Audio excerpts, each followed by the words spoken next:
Well, welcome everyone. We've been having drinking from the fire hose of the planning stage, some fantastic presentations, and we have the lucky chance to grill some of the speakers. So we've got Chandan and Saar. Would you like to just briefly introduce yourselves and also give just a little synopsis of what you shared today for anyone that wasn't able to catch your presentations? Chandan, do you want to go first? Oh, we cannot hear you.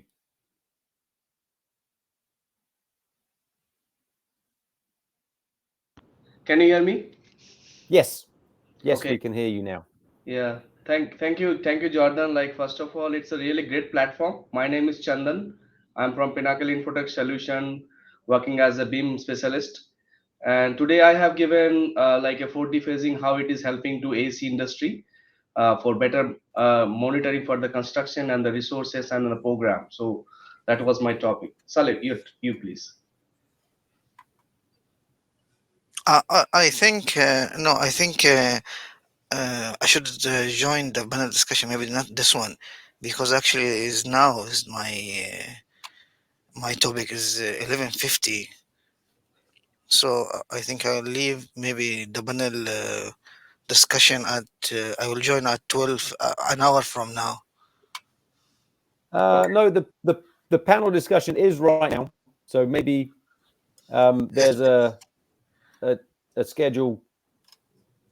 Maybe there's a miss on the schedule that you can see, but I don't believe your session is live. Okay, No, I think you're good to be with us.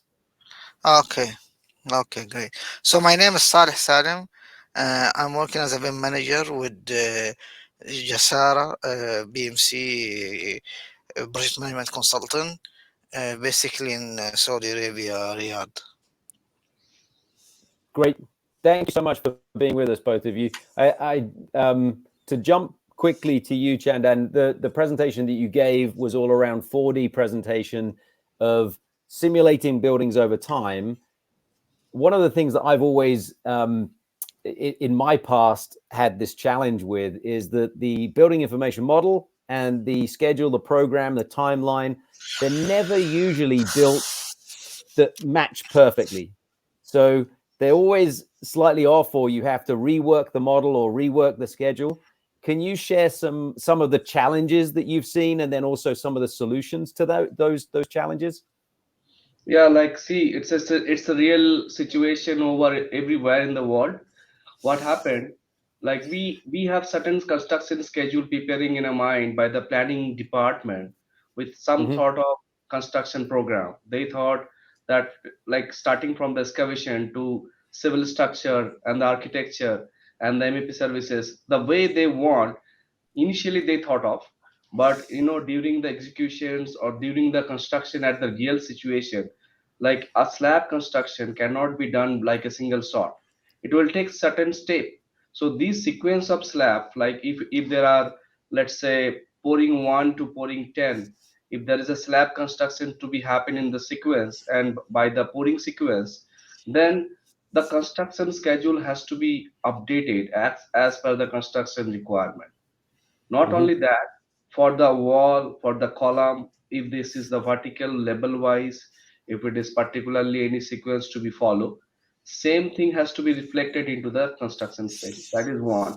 Now, kind of challenges while we executing this project, suppose any contractor given back to us to create a 4D simulation based on the construction schedule, we have noticed this kind of issues in different situations.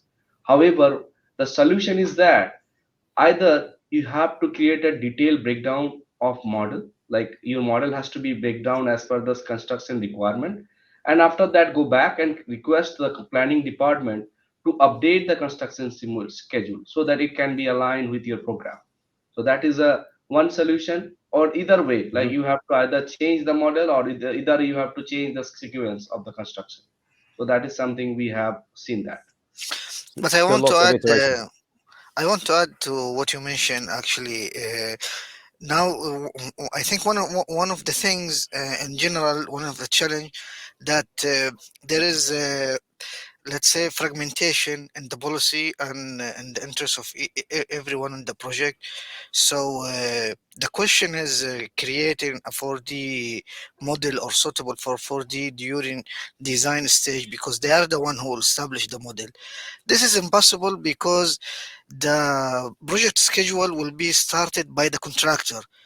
So, for example, during the bidding, one of the evaluation process to hire the contractor is their suggested time plan. One contractor will say, okay, I can construct this within 2 years, another one within 3 years.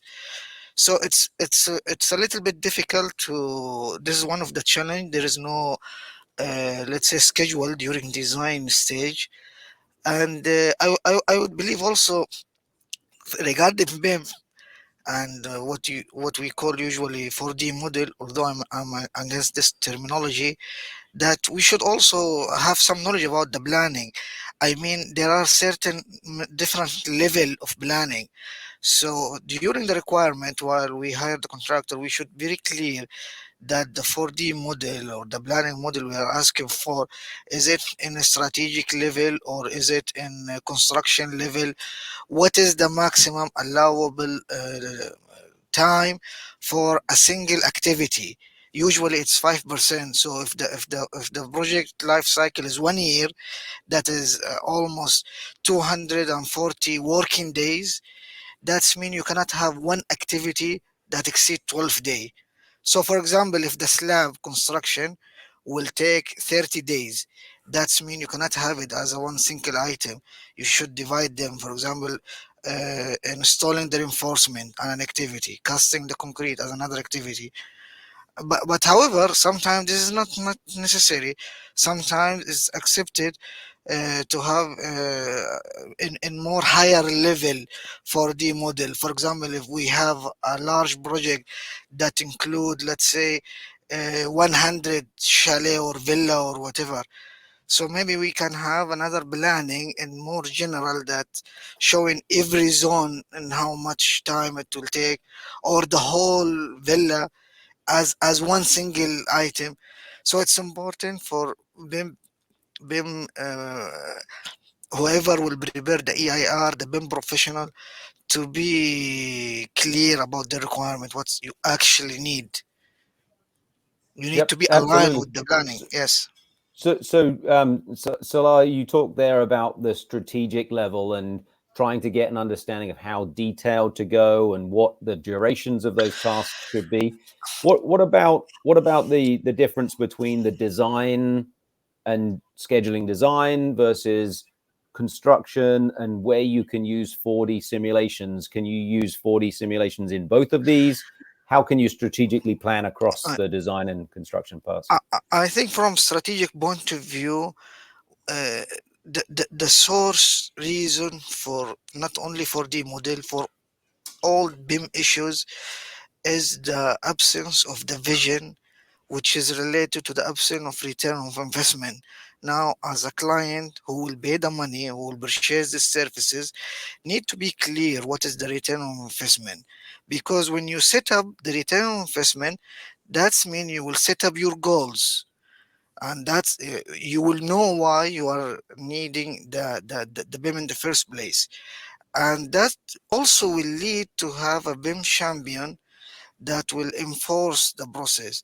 What I'm trying to focus here, sometimes either for 4D or whatever the uses of the BIM, sometimes it's not really active because of the absence of the BIM champion. So I think this is the key challenge, that whatever we are doing, even if we are talking about 4D, we need to be fully aware why we are doing it. What is our goal? What is the aim?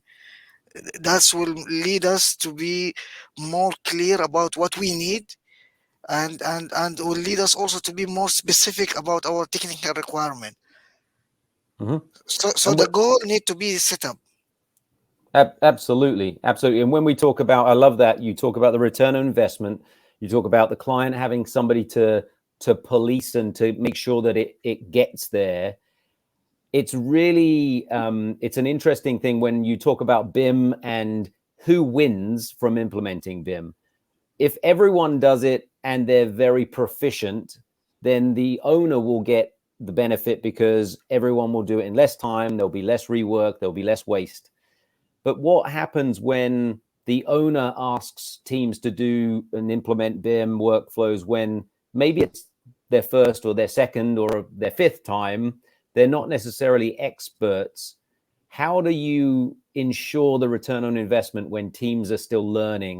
Does 4D simulation, does that come into it and help them?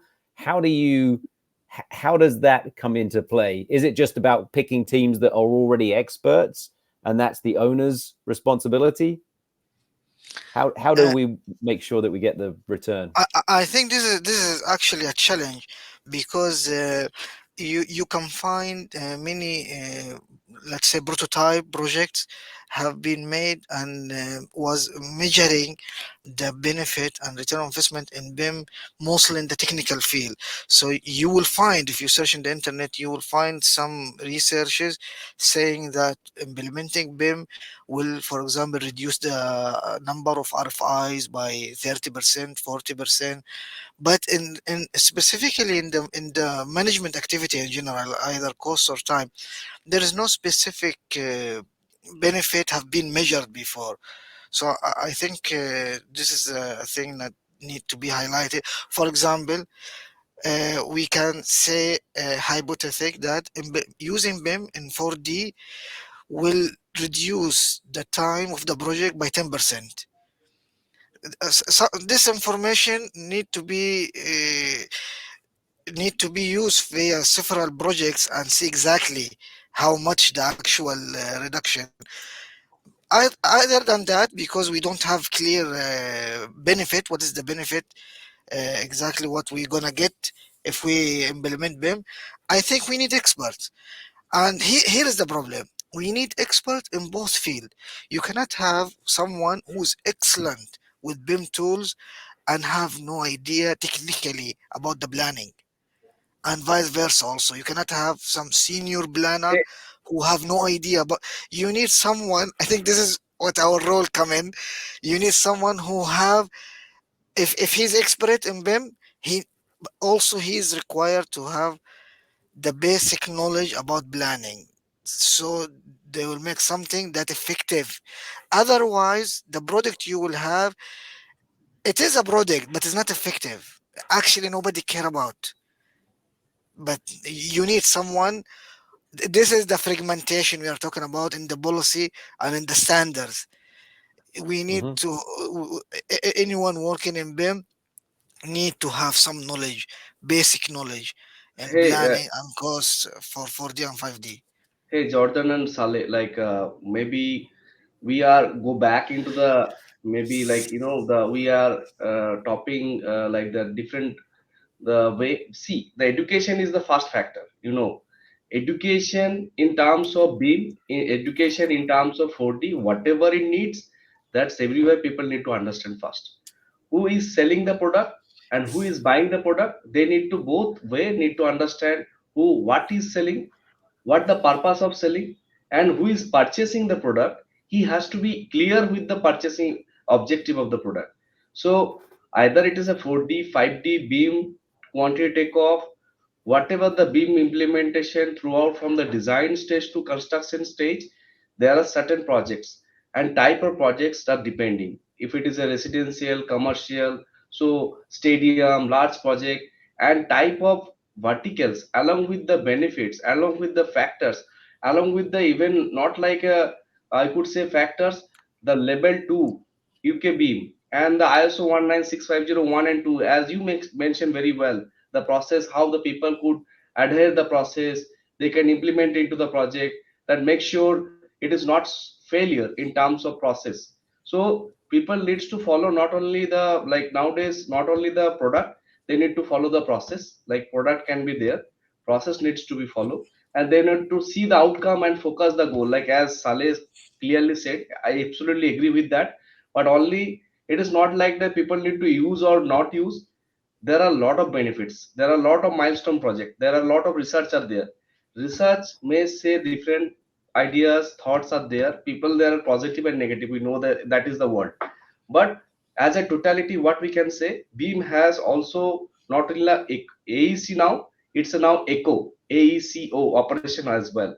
So from the design to handover stage, not only 4D, 5D, 6D, 7D, lot of Ds are there, but people love to see the Beam implementation. They are getting benefit. ROI is the factor, but owner might not be clear with the perspective. General contractor is there, stakeholder is there, subcontractor are there. They are playing a key roles implementing the Beam. Owner cannot be seeing the transparency in the output and the ROI. So there I, are a I, lot of I will I will just before we end there, I will just add one important thing. Thank you for your response. That actually I think the benefit and how much the benefits of implementing any software. I think this is the responsibility of the vendor. So if you check in the market, you will find, if we are talking specific in 4D and time management, you will find too many software to deal with, but none of them actually telling us what is the benefit of implementing and return of investment, which is the driving force for when you're talking money. You need a driving force. So whoever the company or organization gonna purchase this software, they need to know what is the benefit they're gonna get. I mean, like the car, for example, electric car. They're telling, okay, if you use electric car, you will save this much of money because the saving fuel, saving maintenance. So you will purchase the new electrical car because you know what you're gonna get, what you're gonna save. But this is not the same case, maybe at the moment regarding the 4D software and also 5D. So I think that you both mentioned some really great points there. I heard Chandan, you talk about transparency, and I think that that's a part that BIM can uncover, but because transparency doesn't always, it isn't something that all teams in construction want, because sometimes it's due to the not transparency, the very cloudy murkiness that people get money and change orders, and that's the profit that could be, and hiding behind that that very the difficult nature and the complex framework of contracts. How can teams that are likely to benefit themselves really give that return to their client? How can the client force that to occur? There's lots and lots of things that can be unpacked, but I think one of the things that Salah, you were talking about there is examples. So I think being able to have examples and showing that transparent nature. If it's coordination, it reduces RFIs. That's okay, and we can start talking about how much. And if it's the 4D nature, how much time can we save? But it can also be about how you implement and how the contract structure is drawn up and how the owner is going about asking for these requirements. So lots of things that we can discuss, I'm sure, for a long time. But thank you so much for your input, both of you. Thank you. Thank you for your presentations. Thank you. Thank you. Thank you all. Thank you. And we'll continue the discussion in some breakout rooms, and I'm sure that both of our presenters here will be available for questions afterwards as well. Thank you. Yeah, sure. I'm ready for that. Our pleasure.